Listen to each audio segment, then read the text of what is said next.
Ja, Johan is nie 'n vreemdeling vir ons tak nie. Hy het al van tevore by ons tak gepraat en ek persoonlik dink dat sy vakgebied is baie interessant. Hy is professor in ekonomie by die Universiteit van Stellenbosch, maar hy het 'n spesifieke belangstellingsveld in geskiedkundige ekonomie. En dit is nogal baie interessant. Ons het 'n paar jaar terug 'n spreker gehad, nie hy nie, 'n ander dame of 'n dame, laat ek dit so stel. En sy het iets gesê wat my heeltemal uit my sokkies uitgeblaas het, van dat economical wealth, ek sê dit nou in Engels want dit is makliker, economical wealth are measured, or one of the measurements of economical wealth is the height of the population. En toe sy dit gesê, toe dink ek, ag nee, kyk, jy praat nou bollies. En toe gee sy ons 'n voorbeeld, en daai voorbeeld het my uit my sokkies uitgeblaas, en toe besef ek, maar kyk, hier is actually 'n baie groot bron van vleis aan die been. En dit is waar Johan inkom, dit is sy sterkpunt. En ek sien hy het nou hy het nou vir ons gesê hy het die topic van sy praatjie bietjie verander na Frankenstein, Shaka Zulu and I, what we have in common. En ek kan nie wag om te hoor wat ek gaan sê nie. Dis al wat ek kan sê. So Johan, oor na jou en ek sien uit daarna om te hoor wat jy sê. Baie dankie almal wat hier is. Goeiemiddag ook van my kant af uit Stellenbosch uit.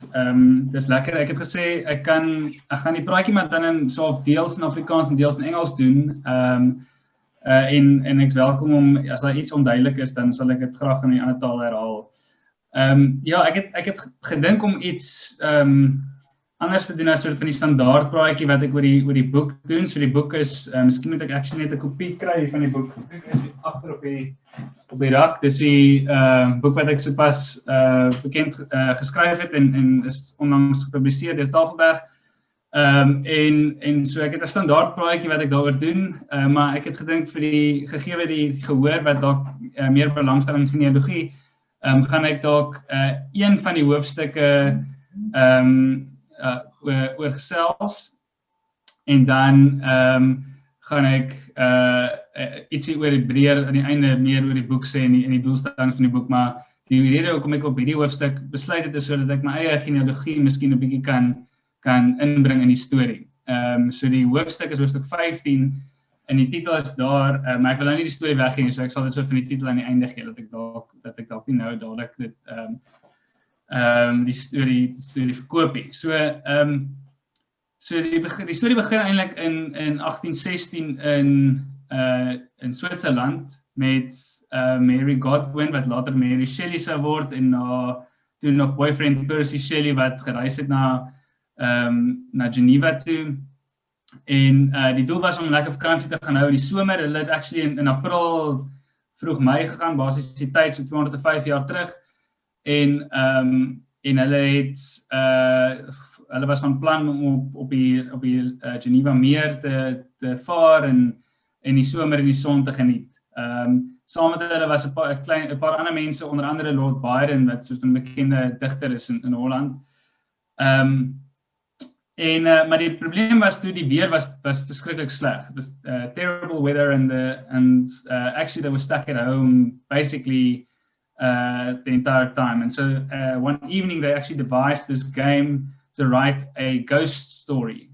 So they competed for who would write the best ghost story, and then of course Mary Godwin, later Mary Shelley, came up with this idea of Frankenstein and Frankenstein's monster, of course. So Frankenstein is actually the inventor, and his monster is the one that we see on the right. And so that's obviously, the dawn almost of science fiction literature, and the book still sells incredibly well. I wouldn't mind if my book were to sell 40,000 copies a year in 200 years' time. I imagine that won't be the case, but that just shows you the immense impact that work of fiction had.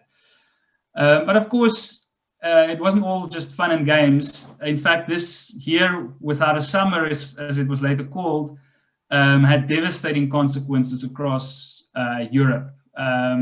Lord Byron actually wrote a poem about it, which I think, the poem is much longer, but I thought these two lines really summarize it quite well. It's of famine fed upon all entrails, men died, and their bones were tombless as their flesh. Just to give you a sense of the devastation, the famine, and the kind of changing climate caused in Europe. Of course, there were other things also that happened because of this. So this Baron Karl Dries he lived in Mannheim, not actually too far from Geneva, and he saw the devastation also that it caused. Especially what he saw was the kind of the difficulty in transportation that the incessant rain had caused across Europe, and so he devised a plan to shift from horsepower to human power, and so he built this what was later known as the running machine, and what we an early version of what we might think of as the bicycle. This is the story of Europe, of course, but it's not unique to Europe in that these changing climatic conditions were recorded all across the globe. So from Asia to the Americas and Africa as well. I'm picking up some feedback, so perhaps there's someone with their mic on still. Okay, so we know this well. In some parts of the Americas. Can we switch off all those mics, because I'm still picking up some feedback.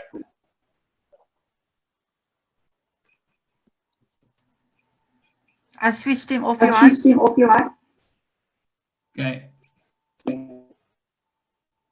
Okay. Okay. Let me continue. In the US, we know of journal entries, for example, people complaining about the weather there. And of course, we have different sources in Africa.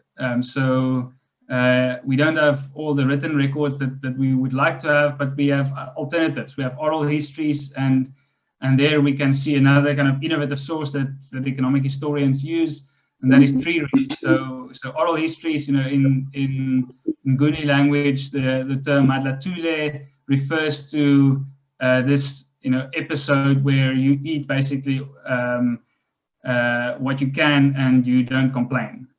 So that's the kind of term that we know that kind of originated around that time.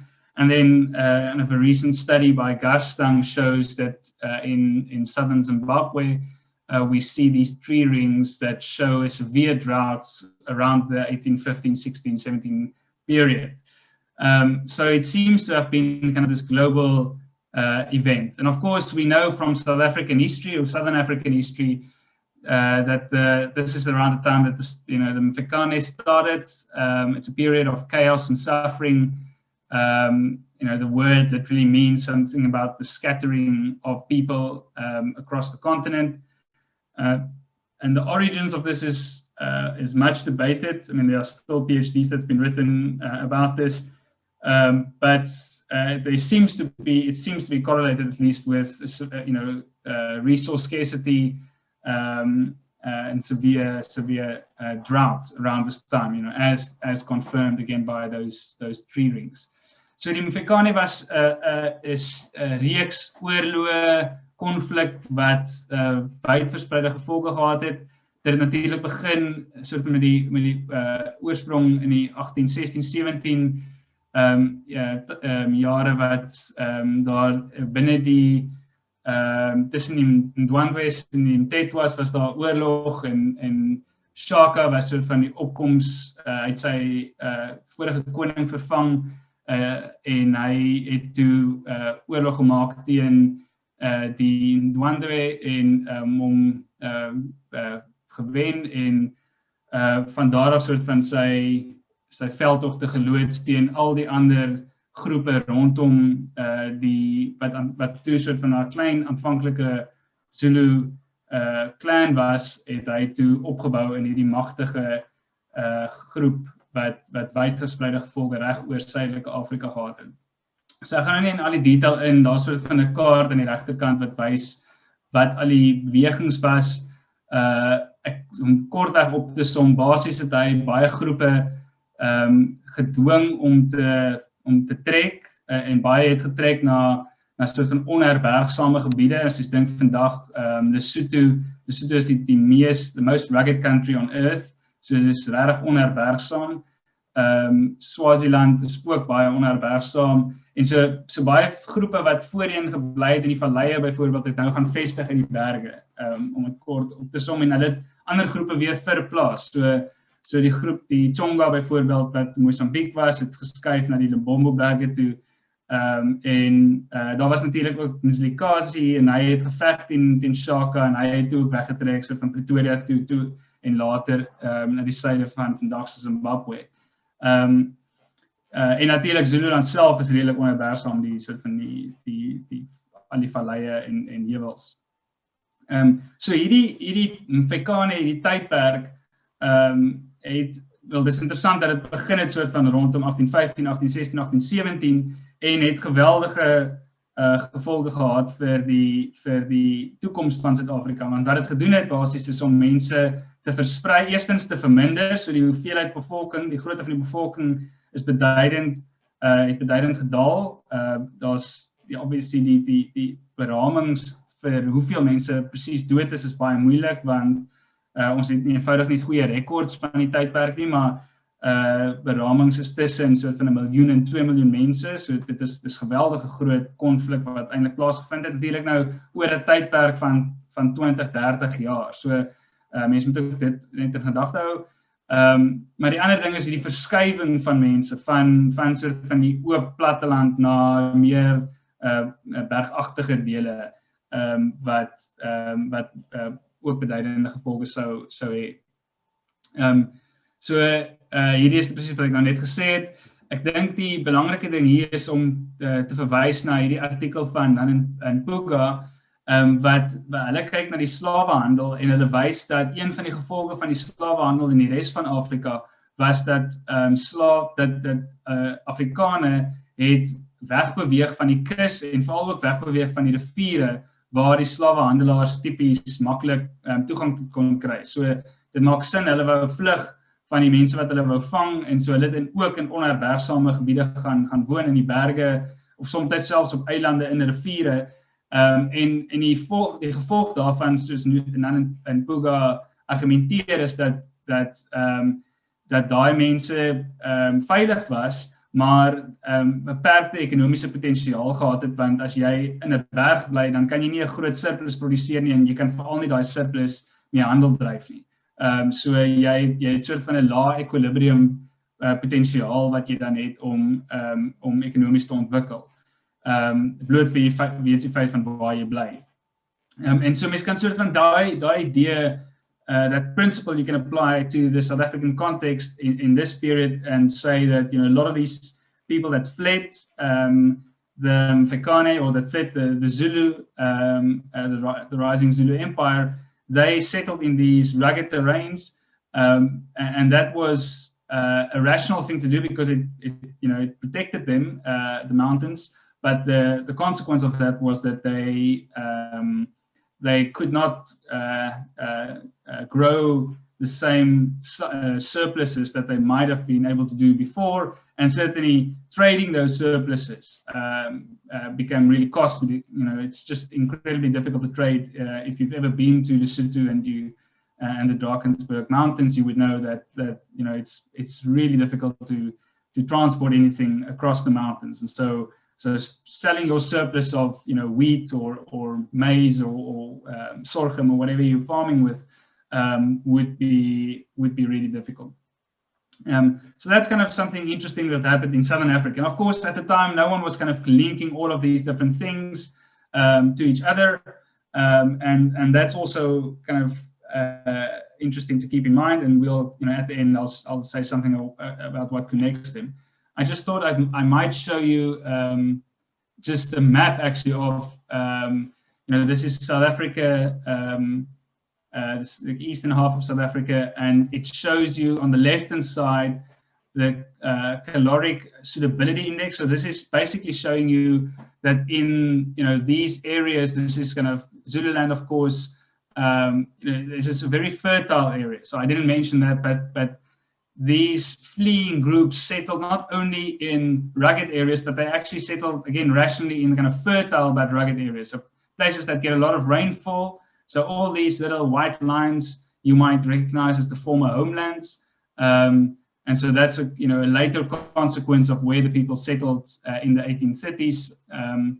But what you could see is that this is on the right hand side. You'll see the terrain ruggedness. So these, obviously Lesotho, we haven't color coded Lesotho and Eswatini, but we know that those are some of the most rugged places. And then of course Zululand and the Transkei also being quite rugged. So you can kind of see people previously would have lived in these kind of areas, these, the Free State and the Transvaal areas, but then because of these wars, they fled into the more rugged areas.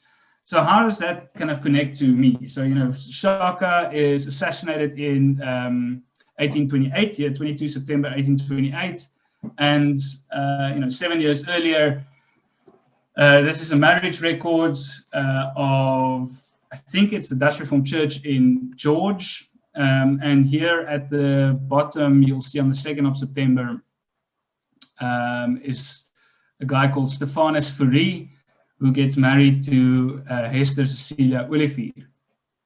And so this is my great-great-great-great-grandfather. And so wat ek hierso wys is my familie stamboom, wat ek sommer vinnig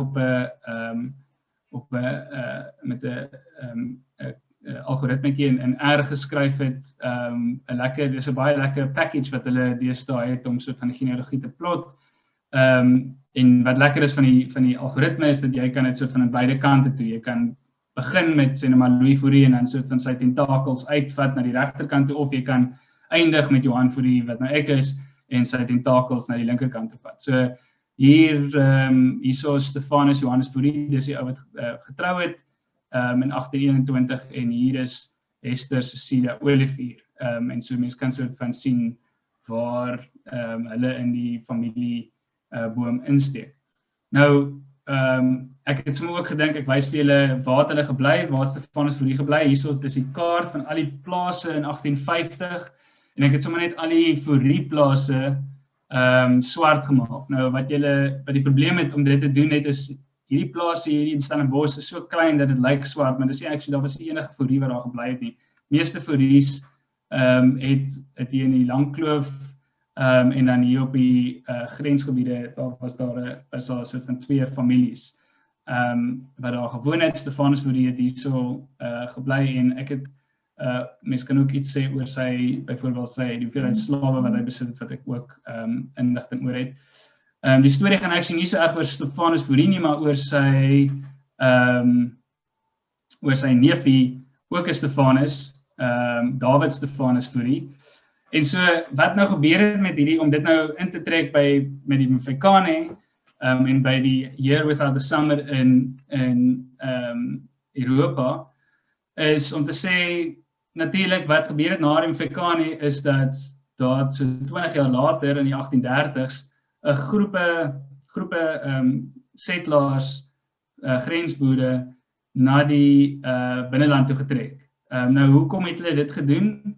Wel, daar's baie redes wat in die geskiedenis gegee word. Daar's natuurlik 'n groot literatuur daaroor, en baie van dit is wat mens kan noem as soort van stootfaktore of push factors. Nee? So dan hulle was ongelukkig in die Kaap. So there were all these political changes, the British came in, there were questions about religion, there were questions about land availability, there were questions about labor, so the emancipation of the slaves are often seen, that happens in the early 1830s, and then 2 years later, 1834, and then 2 years later you see this immigration really of these frontier farmers, and so that's often viewed as the reason for the Great Trek. Of course, then, if you believe that story, then that must mean that the largest slave owners must have been part of the trek, and that's indeed not the case. So it's actually these frontier farmers, often very few of them actually own slaves. So there's not a strong correlation between slave owners and the farmers that leave. So it's that should question that kind of assertion that it's only the emancipation of the slaves that forced these farmers to leave, or that pushed these farmers to leave. Of course, you can think of also another reason, that is the pull factor, right? So there's suddenly an opener, or kind of a more open interior. So there's the Mafekane, as I've just explained, the interior, the territory, where densely populated groups have lived before, or had lived before. That suddenly becomes, decimated from conflict, so lower population numbers, but also this migration to the more rugged areas. And that's why I stress that so much. So you actually see an opening up, in some sense, of the interior. And that's exactly the opportunity that many of these frontier farmers need. It's an invitation almost to them. Of course, many of them had actually seen the interior. So this David Stephanus Fourie had been like a hunter in the interior when he was young in the 1820s, and he came back, and obviously he reported that that there are these open tracts of land that's now suddenly become available, and so many of these I think frontier farmers see this as an opportunity worth exploiting. And obviously, they have to justify why they're leaving, and so they often blame the reasons that they give, the narrative reasons that they give, are often to blame the existing institutions, the government of the British government, and the emancipation of the slaves. But perhaps actually the underlying reason is more that now there's this opportunity in the interior, maybe to get some of the land and perhaps even sell that off to the next band of frontier farmers that arrive. So this, David Fourie, he goes and settles between the mother and the father. He buys land from a Kurana leader, David Dunster, and this would later become the town of Boshoff. Of course, he wasn't the only Fourie, and so if you count all the Fouries in the data set, that Versaghi has generously compiled, meticulously compiled, then about 1.3% of the males are Fourie males, and 1.2 are women. And so actually, I've last year wrote a paper about the basically 200 years of settlers in South Africa, and I use the Fouries as like the kind of story through which I tell this history. And so you could kind of see, both the arrival at the earliest arrival, the Louis Fourie, and then his 21 children, and how they kind of immigrate east, or at least those that survive, and then how that kind of leads to the populating of the rest of Southern Africa. So that's a paper that's actually available on the Department of Economics' website, so you can download it there.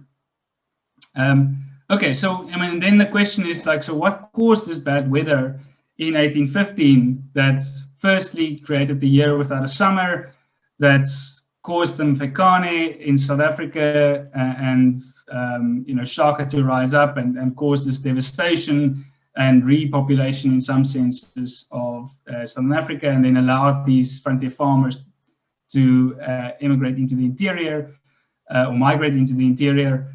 It is this mountain that obviously didn't look like this, because it was about 1.5 kilometers taller than this, but about 1,500 meters of mountain blew off in 1815, Mount Tambora, and in what is the largest volcanic eruption still recorded in human history. And so what happened was that this mountain erupted. And basically the dust from it spread across the globe and changed weather patterns, and so caused the year without a summer in 1816 in Europe. Clearly also affected the Americas, the rest of Asia, and also at the southern tip of Africa, we see these changes, this kind of prolonged drought that caused the Volcanic, and the basically determined the future of South Africa. Dit is 'n kort weergawe van die hoofstuk 15 wat ek oorskryf.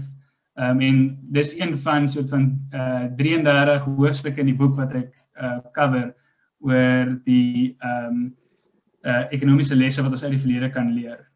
So ons begin soos 100.000 jaar terug met die migrasie uit Afrika van mense, en ons eindig met die laaste hoofstuk, tweede laaste hoofstuk is oor demokratiese Suid-Afrika. Die laaste hoofstuk kyk ons soort van in die toekoms en sê ons wat kan ons leer, wat kan miskien gebeur in die toekoms. So dis 'n globale ekonomiese geskiedenis, maar geskryf uit 'n Suid-Afrikaanse en 'n Afrika perspektief. En die rede daarvoor is bloot dat in baie van die geskiedenisse en veral baie van die soort van boeke wat ek seker van julle ken, goed soos Enlightenment Now, goed soos Progress, Open van Johan Norberg. Hierdie boeke fokus tipies soort van meer op die ontwikkelde wêreld, en selfs in my vakgebied in ekonomiese, globale ekonomiese geskiedenis, is Afrika soort van altyd soort van laaste in die ry, of die laaste hoofstuk word Afrika bietjie bespreek, en ek wou dit verander. Ek wou regtig 'n Afrika perspektief op dinge gee. Want ek dink daar's baie wat ons kan leer. Ek dink ons het baie spesifieke idees oor Afrika se geskiedenis, en miskien die idee dat Afrika altyd arm was, en dit is eenvoudig net nie waar nie. Daar's al hoe meer bewyse wat ons het om dit te bevraagteken, en so ek bring daai nuwe navorsing na vore in die boek. So as jy belangstel, daar's meer inligting op my website, wat julle meer oor die hoofstukke, verskillende hoofstukke kan lees. En natuurlik ek moet ook sê, my uitgewer sal sê, ek moet altyd sê, dis beskikbaar by enige goeie boekwinkel in Suid-Afrika, maar ook op Takealot en Loot, en as julle oor see luister en op Kindle, kan julle dit ook aanskaf. So ek gaan dit vinnig opsom in soort van 2 of 3 slides. Die hoofboodskap is eintlik om te sê, een van die belangrikste vrae van ons tyd is, wat is die oorsake van welvaart en armoede? So why are some countries rich and others poor? And actually what the book tries to, at least at the beginning, tries to assert is that asking the right question is really important. So here the question is, why are we poor? And if I ask you, if I ask any audience, why is it that some countries or some people or some regions or some territories are poor, then they would have, certain ideas about perhaps corruption or mismanagement or lack of resources or exploitation, perhaps, or these kind of things. Whereas if I ask, why are countries rich? I'm so sorry, let me just first say that this is a slide showing the immense decline in global poverty since, so about 200 years, for the last 200 years. And basically what it shows is that, again, my kind of great-great-great-great-grandfather, who was born in 1798, was basically born in a world where 90% of people lived on less than $2 a day. Today, that is vastly different, right? Today, it's less than 10% live on $1.9 per day. And keep in mind that the world population has increased 8-fold. So it's not that this is a share of the world population. And so not only has the world increased 8-fold, we are now 18 times on average more affluent than we were back then. So that's, but this is a kind of question that development economists typically ask. It's like, why is it that some people are still poor? Whereas I think the kind of more interesting question is, why are we rich? And when I ask that question, surprisingly, I get very different answers. So these are inverse questions. You would expect that the opposite of what you ask or the opposite of what you get when you ask, why are some countries poor? You would just think the inverse would be true for why countries are rich. But actually, the typical audience would say very different things. Some would say it's ingenuity or innovation or technology or things that are typically not mentioned when we talk about poverty. And so I think that's really important. So here you kind of just see how, we've plotted this now, not only for the last 200 years, but basically for the last 1,000 years. And what you can see is this kind of immense increase in GDP per capita, which is a measure of our income, our real, this is in constant 2010 terms. So this is our ability to purchase things. And you can see the United States, of course, leading the way, in the United Kingdom, but even in countries like Argentina and Botswana, and even most recently Nigeria and Zambia. South Africa would be somewhere kind of here just below Botswana. These countries are doing incredibly well, even if it is only from a kind of a low base most recently. So we are far more affluent than our ancestors were, and the kind of questions that we ask, I think, really determine how we understand why that is the case.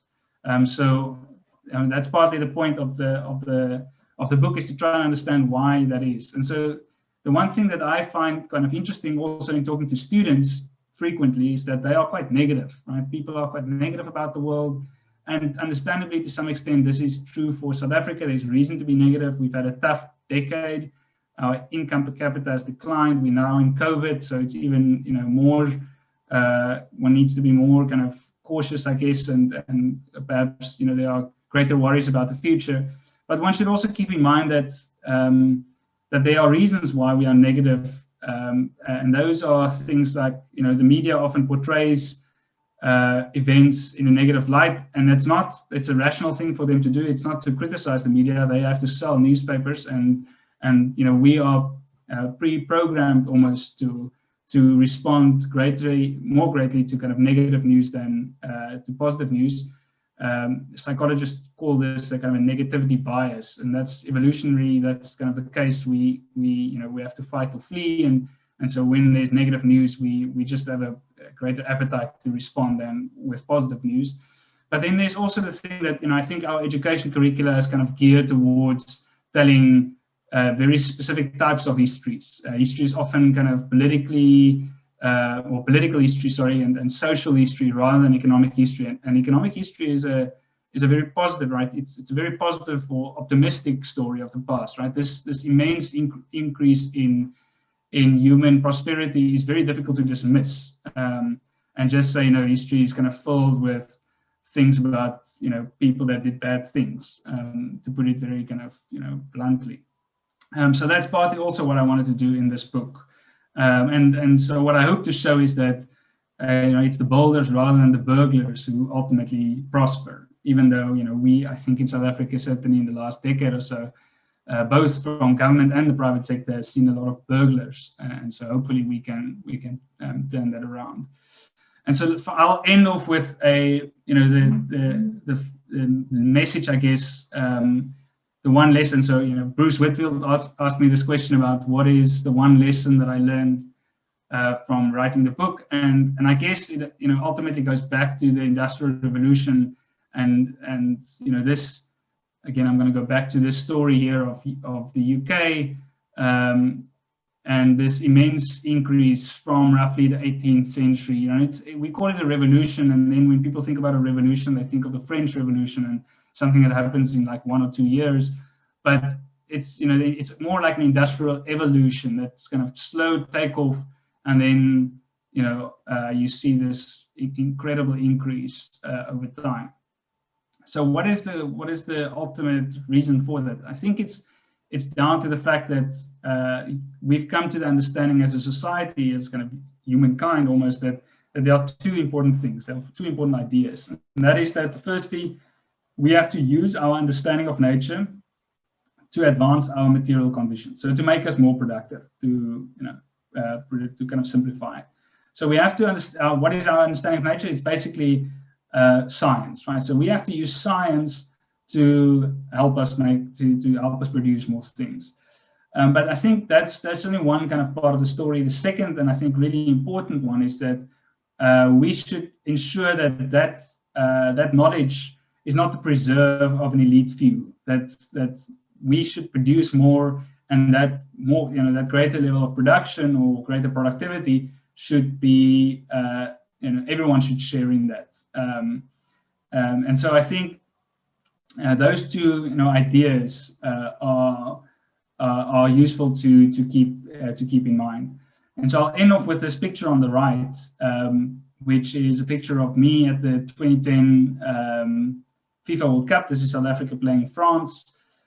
And it's a story actually that I heard when I just before the World Cup I attended a lecture at UCT, and there was, I unfortunately forget who the presenter was, but he told this wonderful story about asked the question, how do you win the World Cup? And he said, so do you appoint a very expensive Brazilian coach, which is obviously exactly what South Africa had done at that stage. We appointed Carlos Pereira, who cost us 3 million rand a month. Or he said, do you give every kid in South Africa a soccer ball? So of course we appointed the Brazilian coach, and we did okay, but we didn't make the get out of our rounds. We didn't make the playoffs. And so it was kind of an expensive, you might consider it as a failure, although the tournament itself was obviously a big success. But then he continued, so if you give everyone in South Africa a soccer ball, it's not that you're going to win the World Cup in 2010, it's not going to be that you win the World Cup in 2014 or 2018, but actually by 2022 you might have a chance. And why is that? Because every kid in South Africa would be playing soccer. And so you would see the best rise, and they would be chosen by their clubs and signed by, perhaps even European clubs. And you would have a generation of young kids in 10 to 15 years that are equipped to, participate at a world-class level. And so he said, this is a great metaphor to think about economic development as well. So do you need a top-down industrial plan or a command council telling you what to do, or anything that, a kind of monopoly corporation that you have a board that decides what the future is? Or do you give every, kid in South Africa an economic soccer ball, right? So do you empower kids with a better education, or free Wi-Fi, or electricity that's provided by renewables, which they can also almost build in rural areas, and there's access that wasn't there before. And you can think of multiple different ways of what that economic soccer ball would be. And of course, that's not going to mean that you're going to have economic growth in the next year or next 5 years even, but in 10 years' time, you will have a transformed economy. And so I guess ultimately that's what the purpose of the book is to say, we need to provide these economic freedoms. We are on this journey towards economic freedom, and we have done remarkably well so far as a society, but there's still much that we can do going forward. So I'll end there. Baie dankie, en ek luister graag as daar enige vrae of terugvoer is. Johan, baie dankie. Ek wil sommer die vrae afskop met iets wat ek opgetel het in jou skyfies. Ek het 2 ongewone vanne opgetel. Die eerste ene was daar waar jy die kaarte gehad het, en dit is die van Finkel. Ons het in van die ouer genealoog hierso onder ons, daai ene. Ons het 'n paar jaar gelede was daar 'n genealoog van die jaar. Hy is intussen oorlede, Erik von Finkel. So ek sal baie nuuskierig wees om te weet of jou kollega van Finkel dalk enige nasaad is van Erik. En dan die ander van wat ek opgetel het is, ek dink as ek reg gekyk het op jou pedigree chart, is jou moeder was 'n Nooipoerstamper. Nou ek is 'n verpleegkundige, en ek het omtrent so 25 na 30 jaar gelede saam met 'n suster gewerk. Haar getroude van was Poerstamper, van Montivista. Nou soos ek sê, dit is 'n baie ongewone van, en ek het destyds gedink, kyk, as ek moet trou met 'n man met die van Poerstamper, dan hou ek my nooit van. Maar ja, dit was net vir my baie interessant wat ek opgetel het. Tussen, so met ander woorde, wat ek net probeer sê is, ek het aandag gegee aan die fine detail ook. Maar jou praatjie was regtig interessant en kom ons gee nou eers vir enigiemand anders 'n kans om vrae te vra. Ek gaan gou sommer 'n stop share en dan kan ons almal mekaar dalk ook sien. Ja, as iemand wil vra, 'n vraag vra, moet hulle net asseblief hulle mikrofoon unmute. Ek gaan sommer vinnig terwyl mense nou vra of net voordat hulle net vinnig antwoord, Erik van Vintel weet ek nie, maar ek weet dit is nie Dieter se pa nie, want Dieter se pa leef nog. So dit kan dalk 'n oom of so wees, maar dis nie sy vader nie. En dan die vrou wat jy nou verwys, alweer wie ek kan dink, dit is moontlik my oom se vrou wat 'n verpleegster, nie verpleegster is apteker, maar ek is nie seker of dit die persoon kan wees. Nee, hierdie persoon was definitief 'n verpleegkundige. Okay. Ek kan nie haar naam regtig onthou nie, maar ek het 'n idee in my kop, dit kan dalk Erika gewees het. Ja, ek ken nie Erika nie. Okay. Dis nie Elna nie. Hoe nou? Dis nie Elna dalk nie. Nee, definitief nie Elna nie. Okay, nee, dan weet ek nie. Nee, ongelukkig kan ek nie help nie. Okay. Okay, enigiemand anders wat vra het, asseblief unmute net julle self. Kan julle vrae vra? Johan, as ek miskien gou vinnig 'n vraag kan vra, net interessantheidshalwe, ek sien dit op daai laaste slide wat jy gehad het jy nou verwys voorbeeld na die sokkerbal verdeling om dan 'n langtermyn voordeel te kan kry. Nou die vraag is ons huidige BEE ontwikkeling of dan die konsep rondom dit, sou dit nie miskien dalk soortgelyke ding gewees het in plaas van dit so, want dit lyk asof die mens nou met BE die amper seker die fout wat ontstaan het in die verlede nou amper seker onmiddellik wil regstel eerder as 'n langtermyn voordeel daar uitgetrek het. Jou gedagtes rondom dit? Ja, dankie Jan.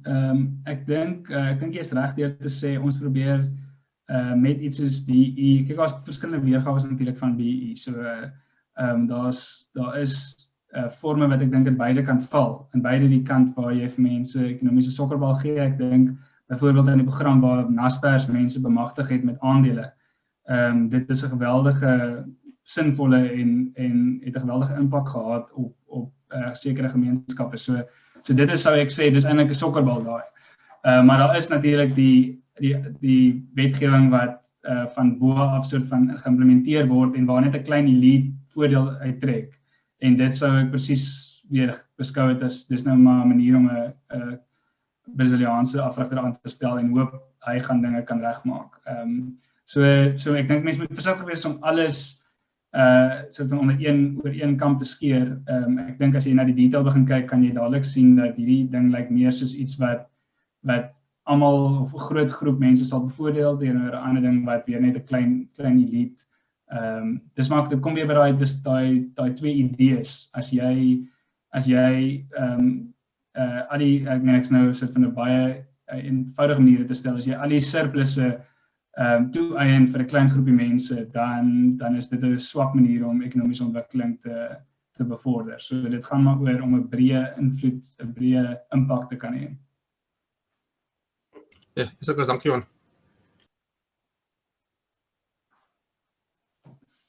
Ek wil net inkom op daai, ek het baie gehou van daai sokkerbal analogy, as ek dit so kan noem.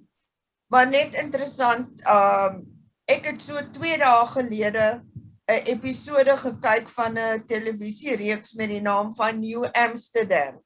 Dit is 'n hospitaalreeks en die episode het basies daaroor gegaan dat daar was mense toegelaat in die noodgevalle afdeling wat peremedisyne gekoop het op die internet.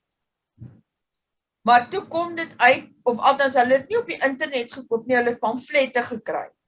toe kom dit nou uit dat die spesifieke area in New York waar hulle woon, was daar nie internet nie. En die hoof van die hospitaal reël toe met 'n donateur dat hulle almal internet kry. Maar toe kom hy agter maar die mense het nie rekenaars nie. Toe reël hy dat hulle almal rekenaars het. Toe kom hy agter maar die mense weet nie hoe om die internet te gebruik. Toe probeer hy nou vir hulle reël om die internet te gebruik en toe basies maak hy nou heeltemal die duiwel los, want toe begin die mense baie meer peremedisyne koop, omdat hulle nou dit op die internet lees en dit moet die waarheid wees. So ek hoor wat jy sê van die sokkerbal, maar dan dink ek nou aan hierdie storie ook. Jy weet, ek dink nog steeds jou sokkerbal teorie het baie meriete, maar mens moet net oppas vir die blik wurms wat jy gaan oopmaak as jy vir almal aan sokkerballe gee. Nee, ek dink dis 'n geldige punt. Ek dink die mense moet altyd onthou dat enige tegnologie het 'n positiewe en 'n negatiewe kant. Net so sosiale media, maar ook het bring baie wonderlike goed en selfs soos iets so Zoom wat ons met mekaar kan gesels sonder om die persoon te ontmoet, maar daar's ook maar 'n donker kant. Mense moet versigtig wees om net so van alles versoetkoek op te eet. Maar ek dink in die gemiddelde die tipe tegnologiese vooruitgang wat sê maar selfoon tegnologie veroorsaak het, gekoppel aan 'n wêreldwye netwerk, het ongelooflike voordele gebring. En ek dink dit is waar die staat ook 'n rol, so ek wil glad nie sê die staat het nie 'n rol om te speel nie. Die staat moet juist dalk help om seker te maak dat inligting is akkuraat en dat daar wetgewing is teen mense wat die stelsel wil misbruik. So daai Adam Smith het al 200-300 jaar terug daai rol beklemtoon. Maar ek dink die ongelooflike vooruitgang wat ons gesien het selfs in die afgelope 2-3 dekades, is grotendeels toe te skryf aan die informasie-revolusie wat ons gesien het. Dit bring moeilikheid weer, vir kinders ook, en die jonger generasies moet aanpas op 'n geweldig vinnige manier, maar ek dink mens moet ook soort van hierdie positiewe kan raak sien. En ek dink die produktiwiteitsvoordeel wat dit bring is geweldig. Is daar nog enigiemand wat vra het?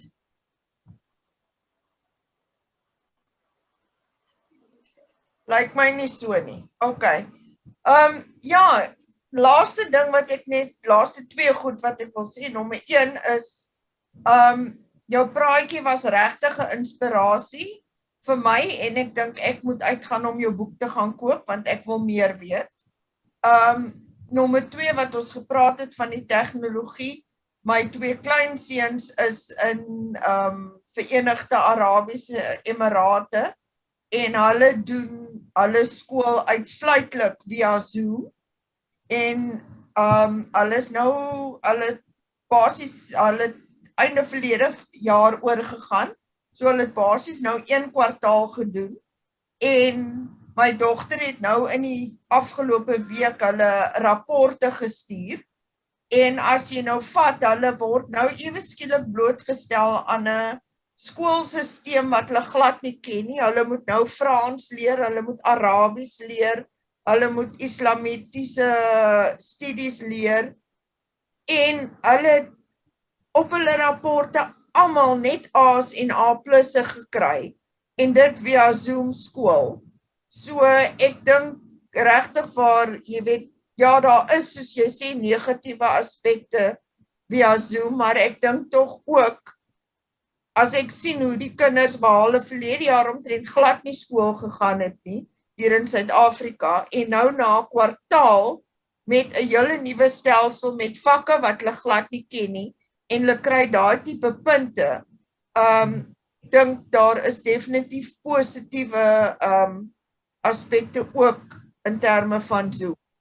Maar ook dit daar gestel, Ek wil vir jou baie dankie sê vir jou praatjie.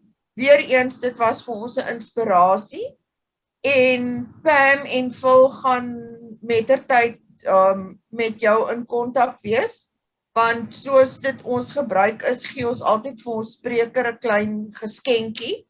Maar natuurlik via Zoom is dit mos nou maar bietjie moeilik. So Pam en Phil sal met jou kontak maak en reël om ietsie by jou te kry. So ons sê baie dankie Johan. En ons kan in die toekoms ook op jou staat maak om weer met ons te praat, want ekonomiese geskiedenis is vir my baie interessant. En ek is seker die res van die genealogie familie ook. Ek is bly julle het dit geniet. Ek wil baie dankie vir die geskenk. Dis regtig nie nodig nie.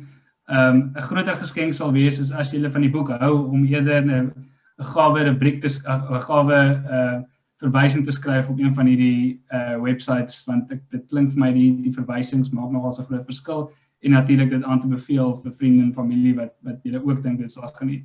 So baie dankie vir die tyd en ja, ek hoop julle die van julle wat die boek gaan aanskaf gaan dit ook geniet. Ek is altyd natuurlik bereid om te luister na terugvoer en kritiek as daar is, so stuur gerus maar e-pos. Dankie. Baie dankie Johan. Do you have anything to say? Thank you very much, and I was very lucky I got your book for my birthday, so that's something I look forward to reading. Cool. Pam had a birthday this week past. Okay, great. Cool. And thank you, if I may share, I think she's now 81 years old. That's right. Yes. Now you're making me blush. Pam, when you are 81, you can brag about it. Okay. Right. Thank you. Anyway, thank you, Johan. And Phil and I will contact you. Yes.